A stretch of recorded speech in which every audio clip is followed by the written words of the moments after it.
It's 5:06 now. News Talk 105.9 WMAL, where we're making sense of the news. Great to have you with us on a Friday. You can join the program at 888-630-9625, 888-630-WMAL. I was telling you moments ago about the reporting, thanks to Nick Minnock at WJLA, that Loudoun County officials have been stealing from the taxpayers, the latest government official scandal out of Loudoun County, in order to go on pretty lavish trips with big upgrades on the airlines and some very nice hotels. Here's a little bit from ABC Severance coverage. Chair Phyllis Randall and Supervisor Sylvia Glass, Karan Sains, and staff spent more than $60,000 on a lavish taxpayer-funded trip to Ghana. They stayed at a 5-star luxury hotel on the beach, and they flew United Polaris business class, the airline tickets costing more than $7,300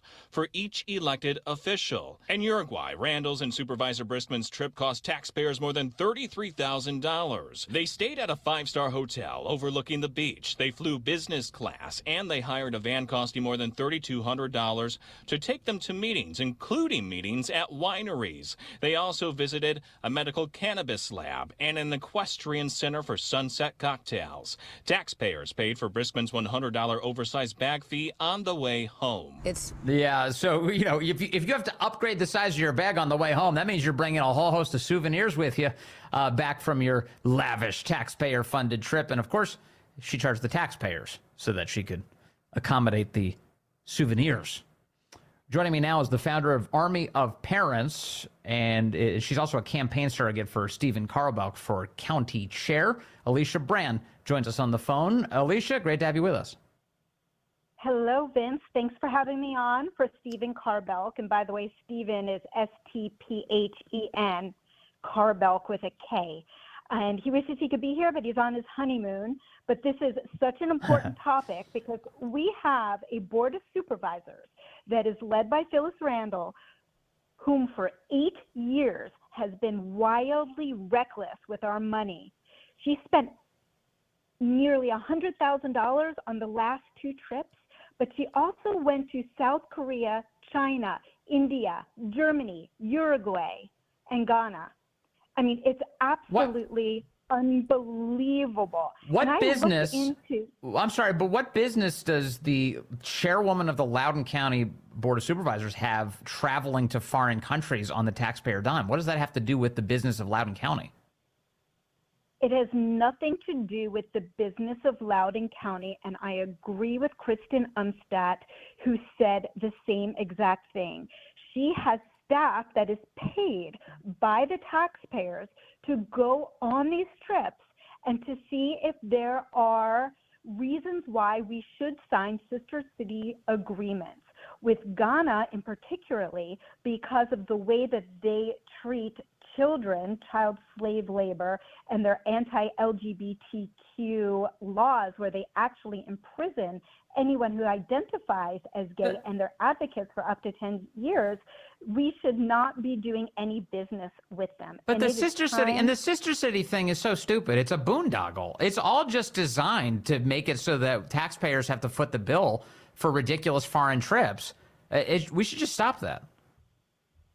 Coran Sands on the way home had a $200 excess bag fee too. So is he bringing home wine from the wineries? Is Julie bringing home cannabis from her cannabis tours? I'd like to know that. Yes. Also, as you know very, very well, is that we have an election coming up, and people typically stay home. They cannot, because we have a choice between maintaining the status quo and allowing Phyllis and her board to continue to lie and steal from us while raising our taxes. So we have a slate of responsible leaders that promise to prioritize accountability and fiscal responsibility. And Stephen Karbelk believes that it's high time for Loudoun County to institute an inspector general's office to not only oversee the county governance, but to also oversee the Loudoun County School Board. We've had enough as taxpayers. It's not about left or right. It's about right or wrong. And the taxpayers are being treated wrongly. I played audio a few moments ago. I want to play it again. This is Nick Minnock speaking to Loudoun County Chairwoman Phyllis Randall, and points out that federal government officials will routinely fly coach. Now, I should say the example he uses, Pete Buttigieg, is not the best because Pete likes to fly private from time to time in order to go to his like stupid television appearances. But regardless, the idea is like, why are you flying business class to Ghana? And listen to her answer. Let me play the answer and I'll get your reaction, Elicia Brand. Go ahead. Well, I know there's cabinet members who do the same kind of travel more frequently than you do. And they Cabinet fly. members? Yep, Pete Buttigieg, for example, flies economy. He doesn't seem to have a problem, and I don't see him on Polaris business on United. Well, then that's one. The Pete Buttigieg is not the chief elected official of the federal government. I am the chief elected official of the county. I mean, she is so brazen and arrogant. How did she get that way? How did she get to the point where she so casually says, I'm much more important than everyone, so I'm entitled to taxpayer money to pay for business class expenses to Ghana?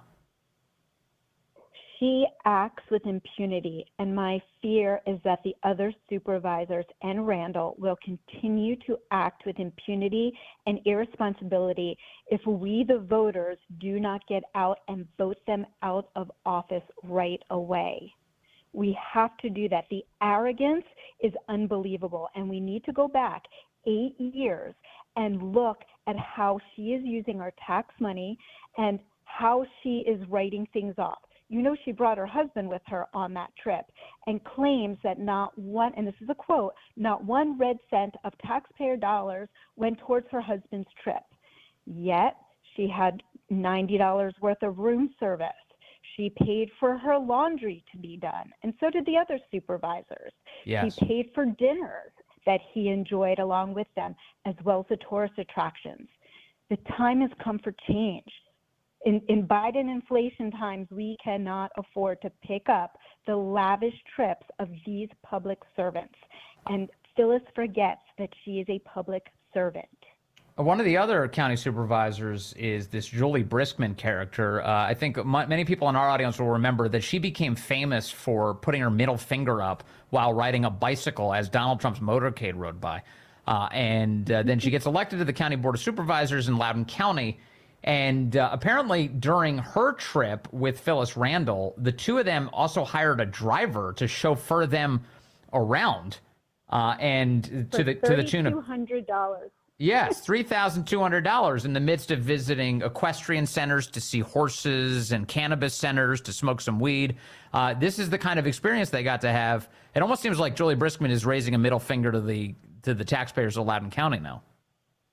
That is exactly what she is doing. But you know what? The power is in our hands. We need to elect Stephen Karbelk, Tamai Harding, Debbie Rose, Michelle Suttle, and Ram Van Katachalam to the Loudoun County Board of Supervisors and change how business is done in our county so we can stay focused on everything that benefits Loudoun County. You know, occasionally something will happen in the state of Virginia, the Commonwealth of Virginia, where enough voters will be like woken up in order to make the right decision. An example of that is when Terry McAuliffe said that parents shouldn't be involved in their child's education in the lead up to the last election. That idiot handed the election to Glenn Youngkin on a silver platter. Is this the kind of thing that might happen in Loudoun County now with these, Board of Supervisors members so casually defending their theft of taxpayer resources? Absolutely. This is our Terry McAuliffe moment, and anyone who is listening needs to tell every one of their friends, whether they are Republican or Democrat, to go and vote. Early voting is right around the corner, and if you can't go to early voting, then go on November 7th, but we have 45 days where we can vote early, and starts with September 27th. Go out and vote and change the makeup of the board. It's imperative. And by the way, Stephen, if anybody wants to donate to Stephen Karbelk, it's friendsofstephenkarbelk.com, and that's STEPHEN. Karbelk is KARBELK. B-E-L-K. Stephen You have to Karbelk get Randall out. running for county chair to get rid of the awful Phyllis Randall, who says that she's entitled to fly Polaris business class because she's the, quote, chief elected official of the county. It really is just, it's just amazing how brazen they are in their corruption. Elicia Brand, thank you so much for all of your hard work on behalf of the citizens of Loudoun County and certainly our country. Thank you, Elicia. You're welcome, Vince. Thank you. Get out and vote. Get out and vote. Yes, if you want to change this, please be a part of it. Be a part of changing it. Thank you to Elicia Brand. Have you heard? It is amazing. I can't even believe, in a sense, that this audio exists. Like, where Nick Minock says to her, like, even Pete Buttigieg flies coach most of the time. Pete Buttigieg is not the chief elected official of Loudoun County, Virginia. What kind of excuse is this? Who are you? Are you a real person? Yeah, she is. And this is, you know what this is, too? This is a commentary on what they think of the voters of Loudoun County. Yeah, hell with them. They'll vote for us anyway. My job is safe. There's no way they're going to throw me out for upgrading to business class. Friend listener writes in, she could have upgraded on her own dime. Yeah, that's true. If you've ever been on a trip that was paid for by by your business or a government, and you get to the kiosk or you get to the stand and you talk to the person in charge there at the airline, and you want to upgrade your seat, you can pull out your credit card and you can upgrade your seat. Phyllis Randall did not do that. She pulled out the old taxpayer credit card. She said, yeah, sure, let's upgrade the seat. And then the audacity, not only are they stealing, then they come back and they're like, look at us, we're being transparent. We told everybody we stole from them. So they'll put in their disclosures, like Julie Briskman did, that she had to upgrade her baggage because she was carrying too much crap back with her into the United States because she bought all these souvenirs, all this pot and whatever. We don't actually know that she got pot, but she went and visited a cannabis joint. And she's bringing all these souvenirs back. She charges the taxpayers. Wait a second. You're bringing more stuff back with you and then you charge the taxpayers for that? Yeah, of course. Of course. That's what's happening in Loudoun County. I'm so grateful that Nick Minock exists, by the way. Just a round of applause for Nick Minock. That guy has just been relentless over at WJLA, an ABC affiliate, doing fantastic reporting. Nick, thank you for that. We're going to have to talk to Nick soon and pay him some compliments and find out what else he's learning about the activities of our corrupt lawmakers in Northern Virginia. Hey, Pete Buttigieg, it's funny, Nick Minock brings him up. He did actually, he's as arrogant as Phyllis Randall is, to be quite honest. He flies on private jets just to get to, taxpayer funded, of course, not his own money. Taxpayer funded to go to television and radio appearances, but he can't figure out how to book a flight to East Palestine, Ohio. He also is the Secretary of Transportation who oversaw the first nationwide grounding of all airplanes in our country since 9/11 because he's an idiot. They say he's a Rhodes Scholar, but that doesn't mean he knows anything about roads. That's a completely different thing. Here he is in the last 24 hours laying out his top 5 priorities for the Department of Transportation. He didn't mention paternity leave, but here's what else he did mention. To be brief, we have 5 major priorities at the Department of Transportation. Sure you do. Safety, which is the reason the DOT exists. And then a bunch of other things, which are the reasons that the DOT does not exist. Economic development, equity, climate, and innovation. And I always have a bit of an asterisk on the 5th, actually. Oh, you sure do. Innovation is the one out of those 5 that's actually not a goal in itself. It exists only in furtherance of the other 4. Oh, of course. Our approach on innovation is we care about it to the extent that it helps us with safety, economic growth, climate, and equity. Gosh, this guy is a word cloud of corporate nonsense, isn't he? Isn't he like, you ever go to like a corporate HR meeting or something and they flip on a PowerPoint and it's just a bunch of words that like synergy, like it's just nonsense that comes out of his mouth and your eyes glaze over, and what he's really advocating for is tyranny but boring you to death as he does it. That's Pete Buttigieg in a nutshell. Safety, economic development, equity, climate, and innovation, he says.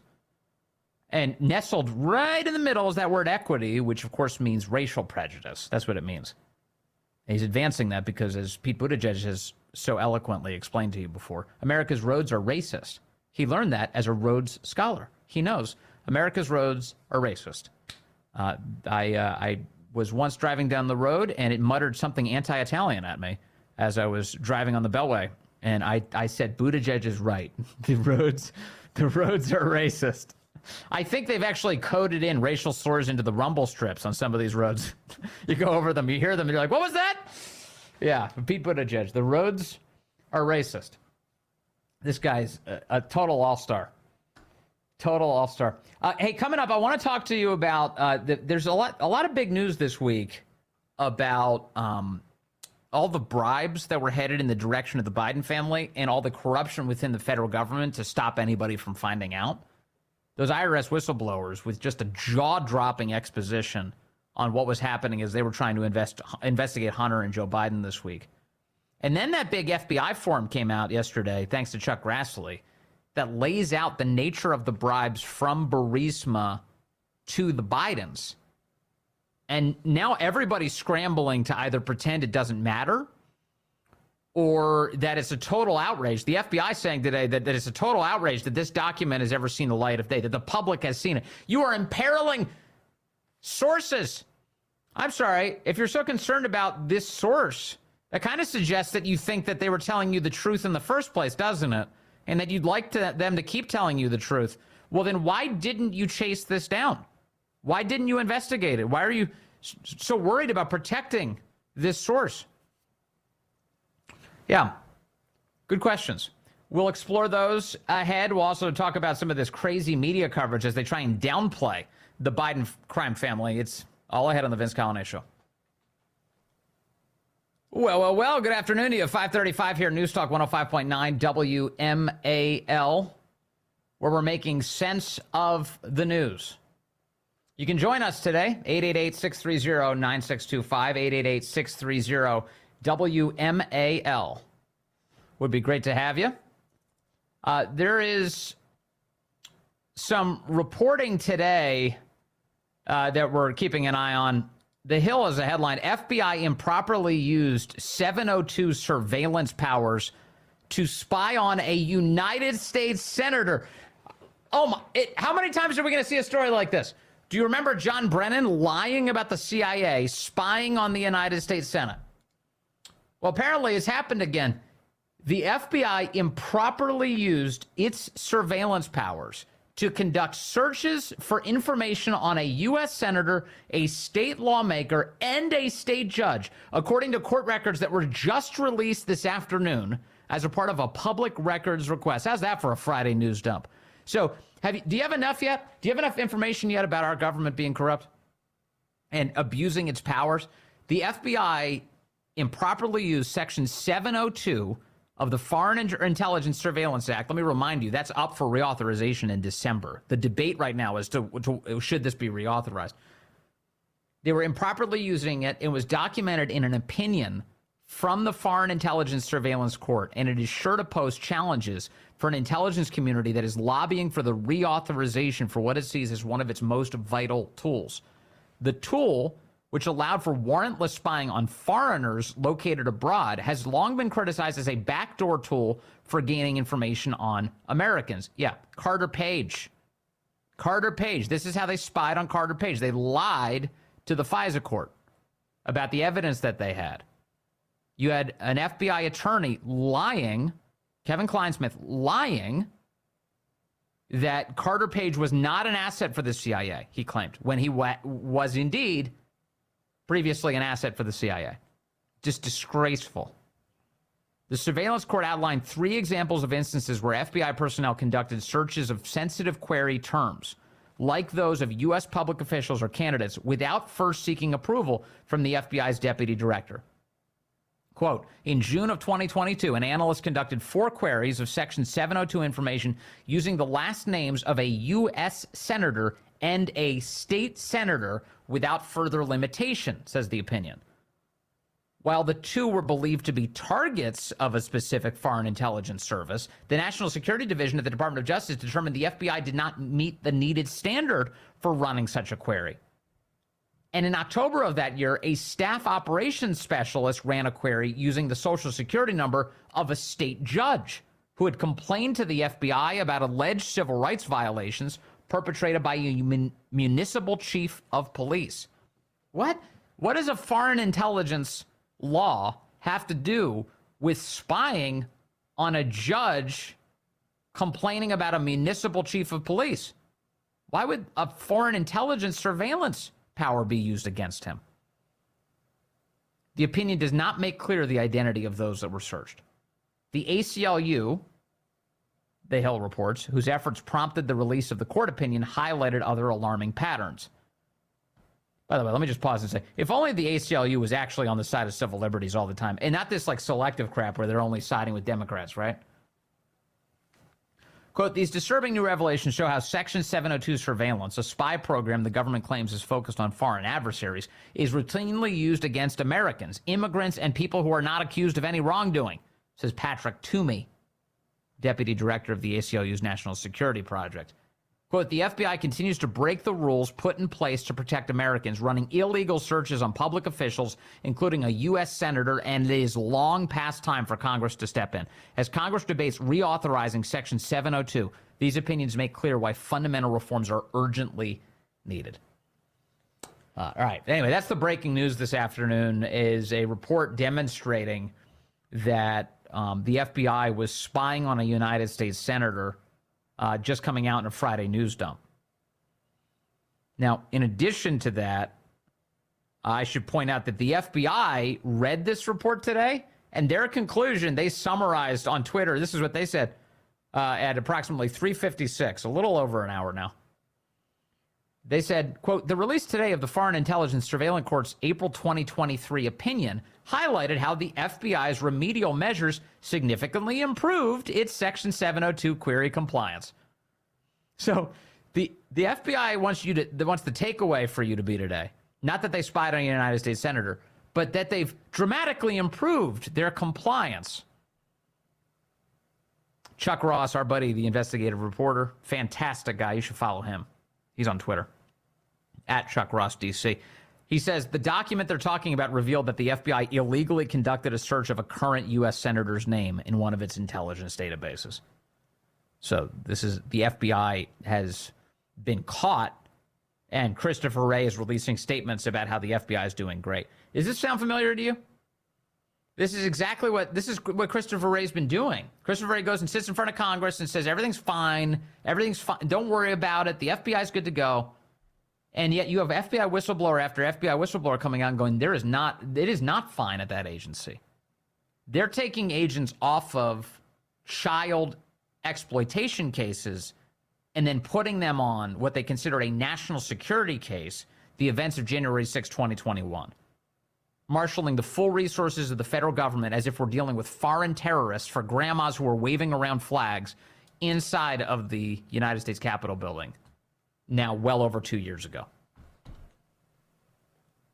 An FBI which has turned parents into terrorists and Catholics into terrorist organizations that deserve infiltration. No, things are not fine at the FBI. So as you look at the mountain of evidence of all of the abuses of our government, not just at the hands of FBI agents who are told to do things that are trampling our constitutional rights. Also, as you look at the IRS whistleblowers who came out this week and said that they were barricaded from investigating the true nature of the Biden crime family. Don't ask about dad. Don't ask about the big guy. You're not allowed to talk about that. You can't interview the family members. We'll alert the Bidens ahead of time before you spring any surprises on them. You can't do this. You can't do that. Over on the lefty networks, to include MSNBC, they're interpreting all of these things as literally a mountain of nothing. Oh, these Republicans, they're complaining about nothing. Nothing.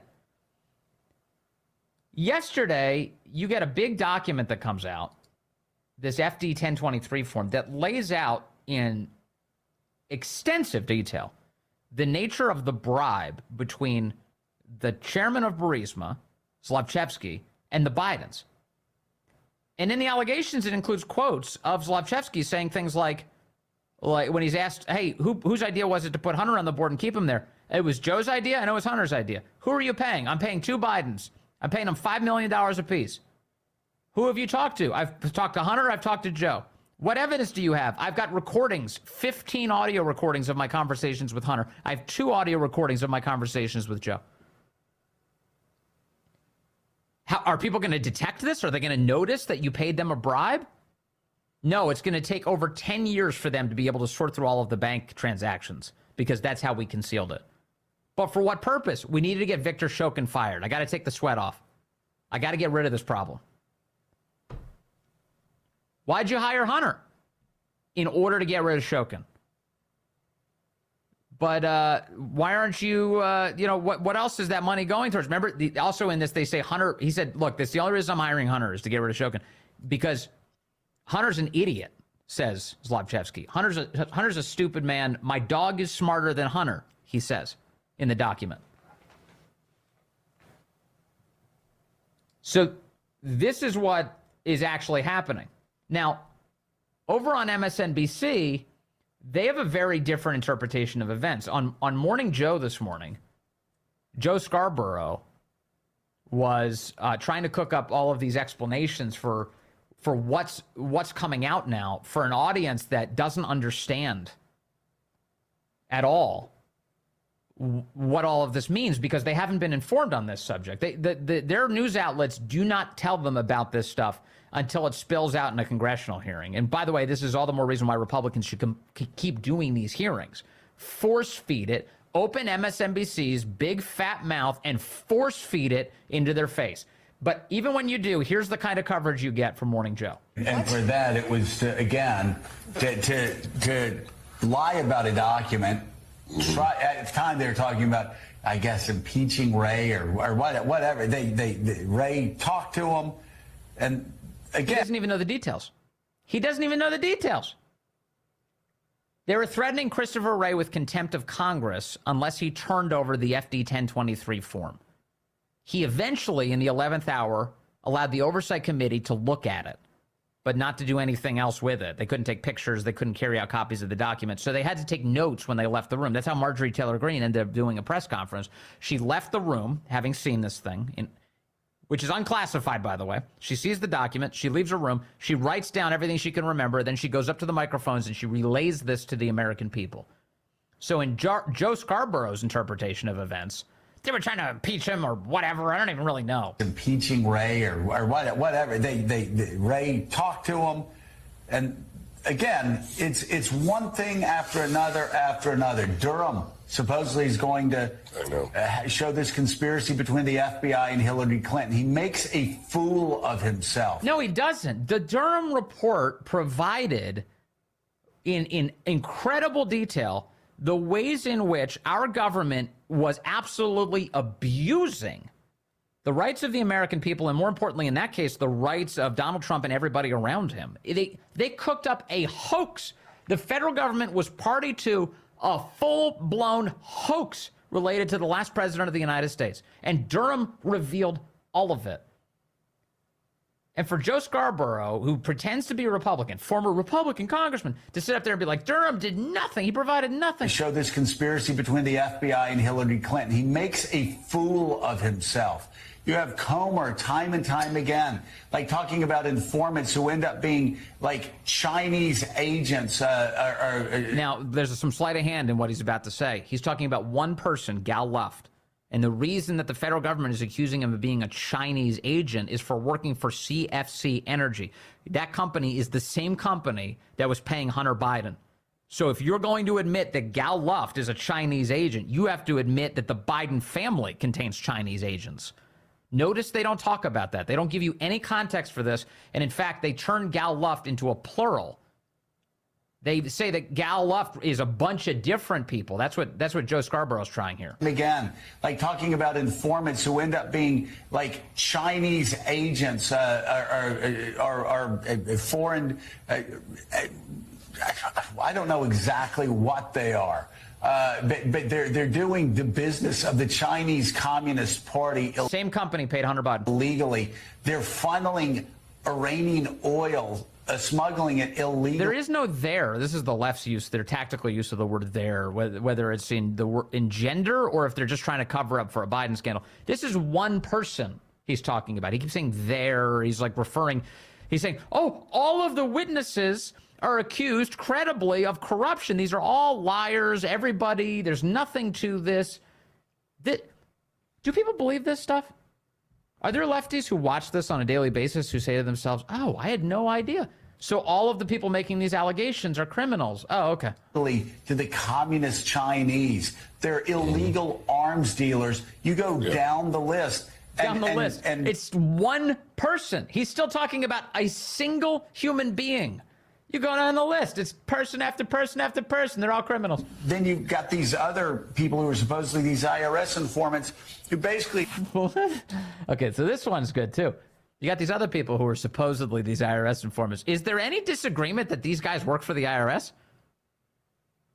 Joseph Ziegler and Gary Shapley? There's no dispute.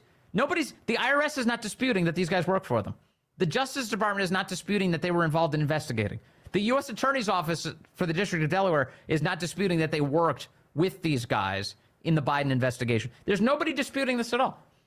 So Scarborough sits there and was like, I don't know, who are these people? Like IRS guys or whatever they're pretending to be? And then you've got these other people who are supposedly these IRS informants who basically get up there and go, yeah, it was actually Donald Trump. That when I was complaining, it was Donald Trump who was president then, and it was Trump's IRS and Trump's Justice Department in 2018. And so if your whole thing is like, I'm a lefty and I don't like Trump and Trump's so abusive, he's such a tyrant, wouldn't you want to fix the problems that happened during the Trump era? Wouldn't one of your priorities be to fix the corruption in our government that were happening on Donald Trump's watch? And then you go out there and you trumpet it proudly. We fixed it. Donald Trump was abusing his power. Look at the abuses going on under him. We fixed it. Government is good again. But that's not the posture they're taking.